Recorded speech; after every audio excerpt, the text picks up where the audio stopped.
But overall, over the last 1 year, would you say that we are seeing significant progress at all? Yeah, I'll say over the last 1 year, we have seen some improvements. You see, even from the score, Nigeria had improved slightly, but not enough. Because it's a competitive world we are in. So even when you're improving, but others are improving faster than you are, then you find yourself declining. So that's why we've dropped one spot. The effort that this government has put in place has been commendable, but it's been largely about plucking the low-hanging fruits. Right.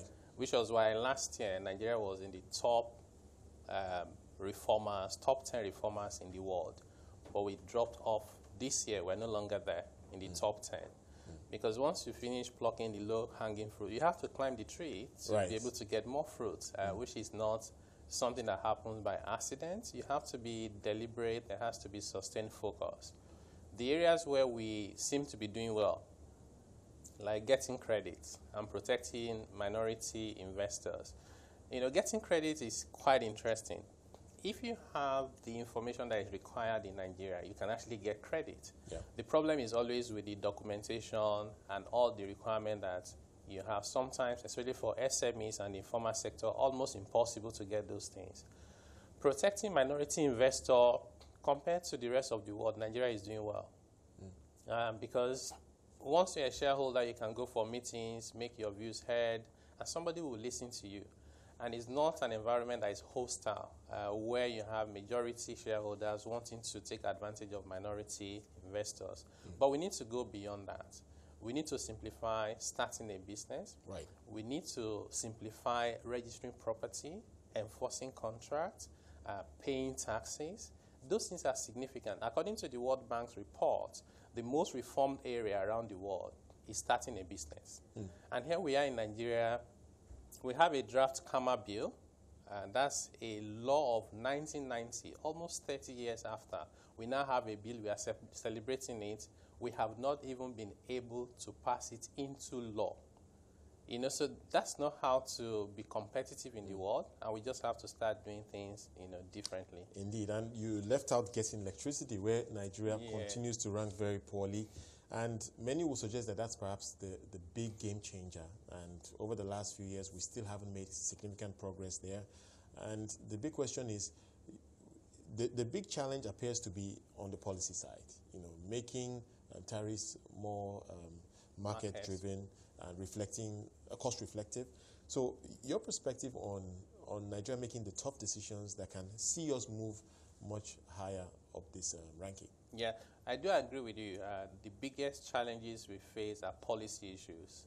And most of it, you find politicians struggle to make decisions that are right for the economy, but maybe politically sensitive.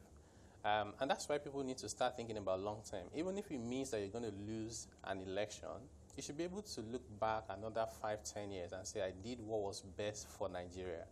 If you have electricity and power sector where you fix the prices, or take fuel and consumption of petrol, and you say you're subsidizing, what you then do is you make the market to be not functioning effectively. Investors will be reluctant to come in, and therefore you say, well, electricity is affordable, but you can't get it. What's the point? So until we get to a point where we can say, and we have economies around the world, so it's not like we're doing something that nobody has done before. We see these things work in other countries. But beyond that, because fixing electricity and dealing with issues with oil and gas and subsidy, it's not going to happen, to be realistic, even though I wish that we can do that, especially in an election, pre-election year. But we can focus on the other areas that are not politically sensitive. If we improve registering a business, if we improve the ease of enforcing contracts, registering property, paying taxes, in fact, people are going to celebrate you. You probably even win your re-election. So why don't we do that? Take a country like Rwanda. They have consistently been a top reformer. This year, they're also in the top 10. They are now the highest ranking country in Africa. They rank 29.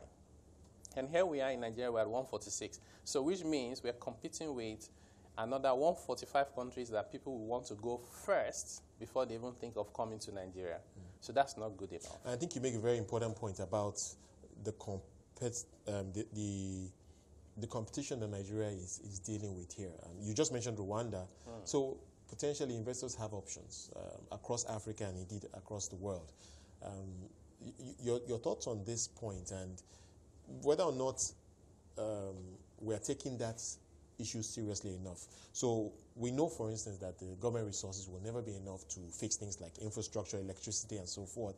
So we really need to make the tough decisions to attract local and foreign capital. Yeah. We have some natural advantages that we're not exploiting enough. So, of course, Rwanda is doing far better than Nigeria on the ease of doing business and competitiveness. But it's a very small economy. So if you talk about market size, some investors will still come to Nigeria rather than go to Rwanda because they just know the market is here. So, but we cannot ride on the back of that, especially when you have high unemployment and underemployment rate. Right. You have that so huge all that population. Makes us less competitive. Exactly, but they don't have purchasing power. It should be advantages for us.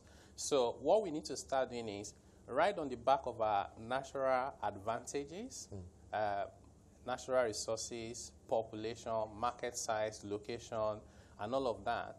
And then all the things we do to come in the way of ourselves, especially bureaucracy, regulation, lack of transparency, corruption, deal with those things in a very systematic manner, and there has to be a sustained focus. It's not something you do 1 year, you go up, you're top 10 reformer in the world, and then you get carried away celebrating it. And then another report is out, now we're down one place. All right. I just want to get your quick views on linking this to what is happening with the labor unions and the battle for a new minimum wage. So we're expecting a strike next week based on what we're hearing from the outcome of these negotiations. Your thoughts on this development and how doing business in Nigeria can even be more difficult when you have to tackle issues such as labor unrest? You know, the most sustainable way to deal with minimum wage is for the market to drive it. So in countries, take China for example, and you look at what they were earning 10 years ago and what they earn now. If you have productivity, you have new industry, and you have investment activities, and people are looking for people to employ, that demand in itself will raise wages. Unfortunately, in Nigeria, in the public sector in particular, they have no sense of linkage between their level of productivity and the amount they should earn. I do acknowledge and agree 100% that the amount we pay as minimum wage is embarrassingly low. Right. We shouldn't even be talking about those amounts. But I'm saying let's look beyond that, because if you go from 18,000 now, let's even say you get 30,000 naira. What can 30,000 naira do for anybody in Nigeria? That's less than $100 in a whole month. And some of those people have families to look after. And then we say they should not be corrupt. While I'm not justifying that, we have to start connecting the dots. Civil servants, just like private sector employees, must focus on productivity. Now, when you focus on productivity, it means that your employer, in government in this case, will have more resources, and then you can justify why you have to earn more. Right. So government needs to do whatever they can now to increase the minimum wage. 18,000 is not is something we should be talking about.